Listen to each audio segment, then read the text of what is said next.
Hello everyone, welcome to this video. In this video, I'll be reacting to one of the early uploads from the YouTube channel The Game Theorists. I'm a huge fan of their work and I hope that you will enjoy this video as well.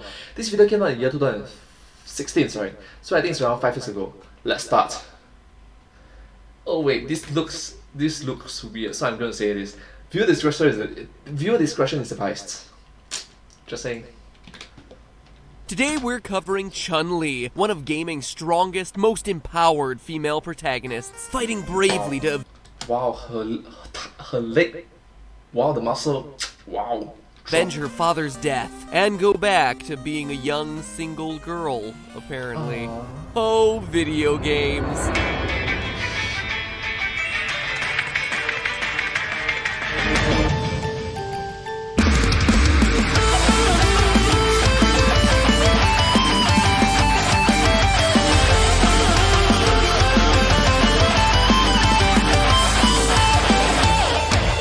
Hello, Internet! Welcome to Game Theory. Hello. Hello. Where, let's be honest with ourselves, we all know that Vega was the coolest, right? He had the mask and the Wolverine claws. And the Wolverine claw. Like, how could you not pick that guy? Well, maybe because Street Fighter 2 had such a cool cast of characters, and each one with awesome special moves. You had Dhalsim's Yoga Fire, Blanca's Electric Thunder, Zangief's balls to the face. That's what it's called, right? The teabag spin, the crotch rocket, 69 suplex. Anyway, the one that's always been the most intriguing for me and that I've literally wanted to cover for years on this show is Chun-Li's spinning bird kick. But there's so many different kind of birds. Why not eagle? Why do you have to choose a chicken?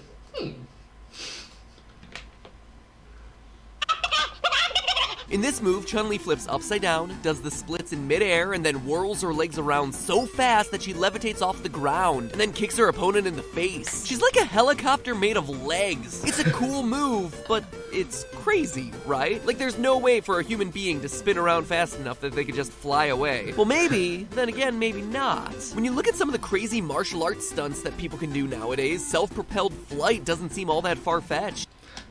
Self-propelled, not levitation.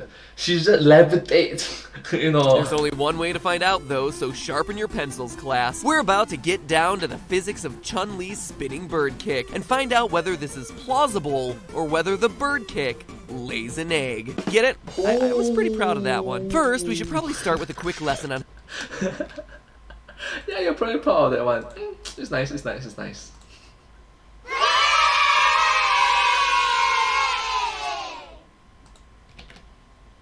How things fly. Like I said, I've wanted to cover this topic for years, but the reason it's taken so long is that while this isn't rocket science, it is helicopter science. It's not rocket science, but it's still helicopter science. And as a result, it takes a while to wrap your head around. Aerodynamics gets complicated real fast. Kind of like furniture construction with nothing but images complicated. But like IKEA's Hemness, we shall overcome. Flying in the simplest sense is overcoming gravity, which in physics terms is a force. Finding a force requires multiplying the mass of an object by the acceleration of the object. If you saw the Zelda Hookshot episode, you'll remember FMA. F equals ma. The force of gravity pulls down toward the Earth, so in order to fly, you need to create a greater force in the opposite direction, which is known as lift. Airplanes and helicopters create lift through the shape of their wings, which we call airfoils. If you look at aircraft wings from the side, they tend to be teardrop shaped, with a bigger curve on the top than on the bottom. When the wings pass through the sky, some of the air goes underneath the wing, staying relatively flat, and some of the air goes over the top of the wing around the curved teardrop edge. As the air goes over the top of the wing, it clings to the shape of the wing by going up and over the rounded edge, and then turning down toward the point of the teardrop in what's known as the Quanda effect. So it's called the Quanda effect. Aerodynamic science thingy. This change in direction, when the air on top of the wing switches from moving up to moving down, is the important part. According to Newton's third law of motion, for every action there must be an equal and opposite reaction. For every action there must be an equal and opposite reaction. The more you know. Thanks, Newton. Like when you perform the action of eating a Chipotle burrito and are greeted with the opposite reaction in a toilet stall a few hours later. In the case of the airflow around the wings, when the air changes direction and moves downward, an opposite reaction must occur, which is the air beneath the wings pushing up. The wings are pushed up enough by that upward force that the whole aircraft then rises and flies. Truly, you are the wind beneath my wings. So do you get it? Awesome. Congratulations, because you just learned something it took engineers millennia to figure out. That's true. It took them millennia to figure it out. Isn't the internet great? Now you might be thinking, not so fast, MatPat. That's a pretty simplified version of how things fly. What about angle of attack or the Bernoulli principle? If so, how about the angle of attack? The angle of attack or the Bernoulli principle? I'm so sorry, I'm not that profound in it. Hi NASA! Thanks so much for watching. Loved your work in The Martian. Great effort. Good job. Seriously though, if we were trying to build a mechanical flying Chun-Li robot, then yeah, we'd need to take some more laws into consideration. But from a purely hypothetical standpoint, our goal is to figure out whether a person can get around the forces that prevent human flight. So it'll do for our simplified thought. Not even human flight, human levitation is difficult. Even if it's like levitating, it's difficult.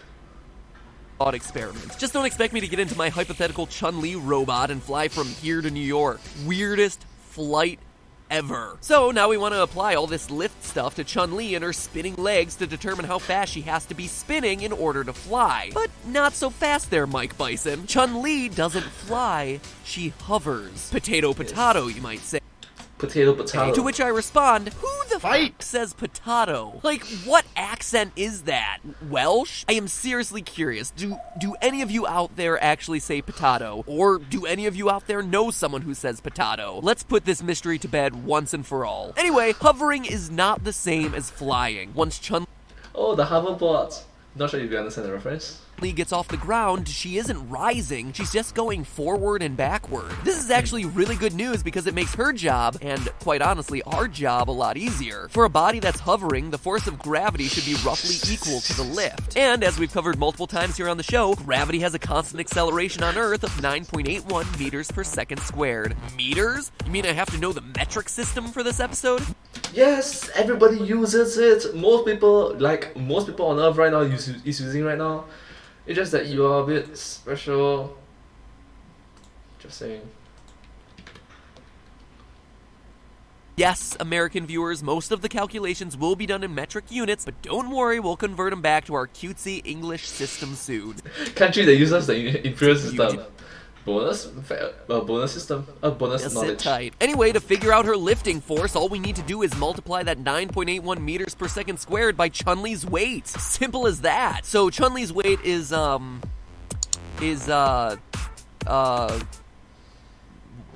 Damn it! Are you kidding me? Every character in this game gets a weight, but Chun-Li? It's a secret? I can know her blood type, but not her weight?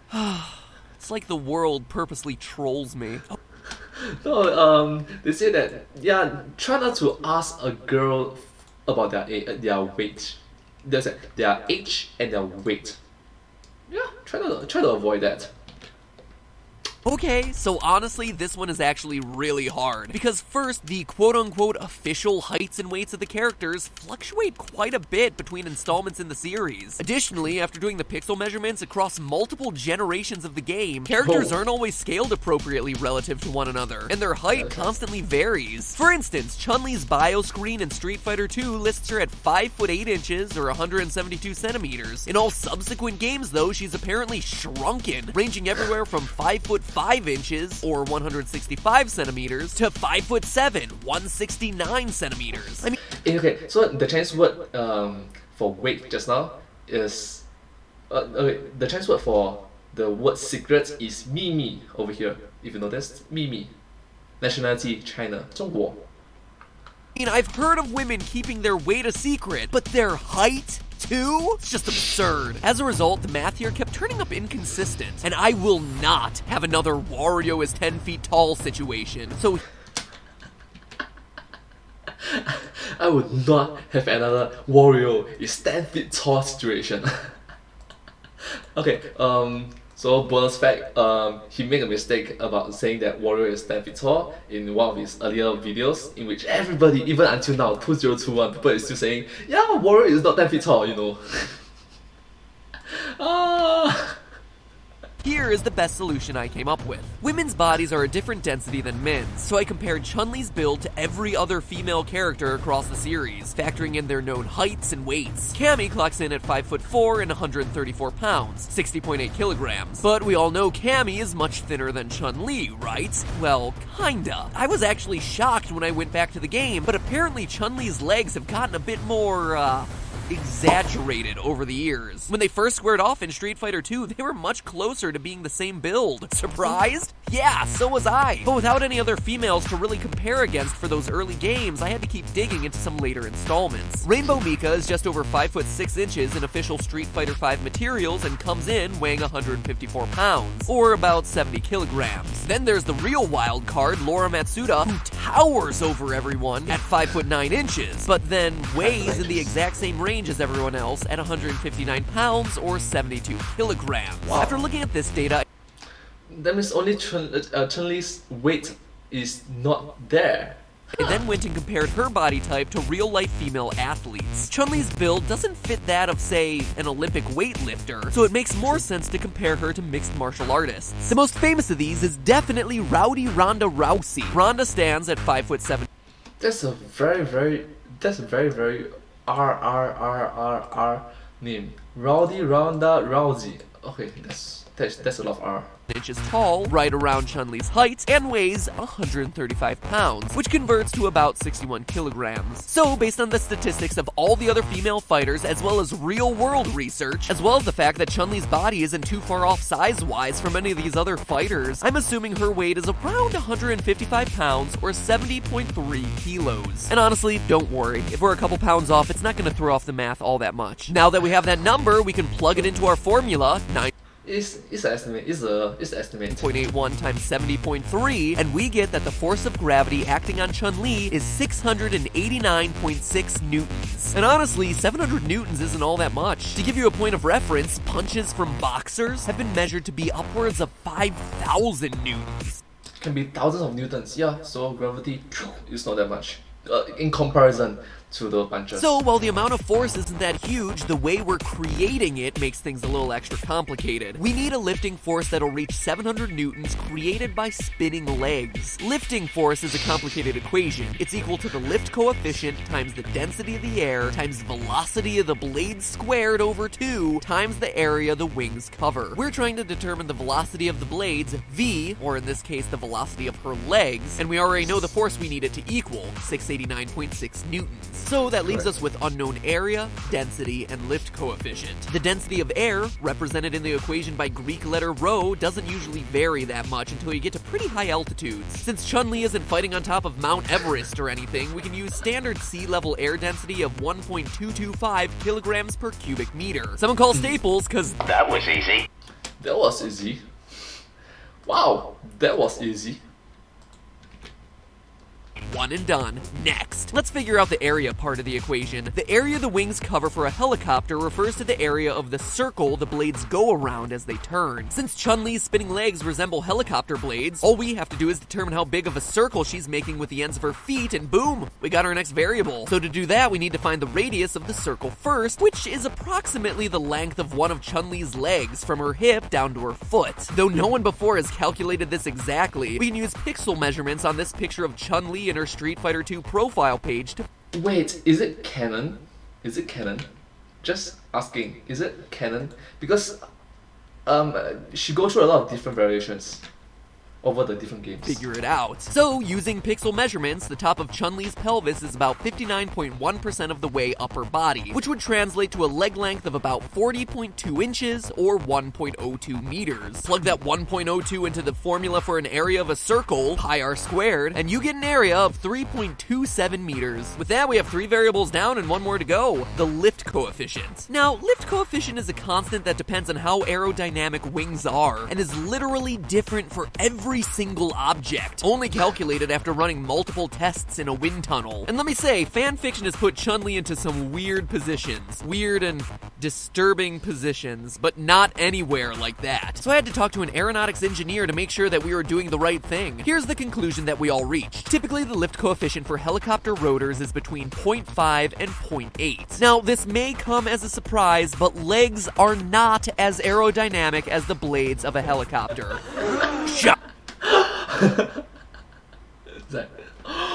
Shocking!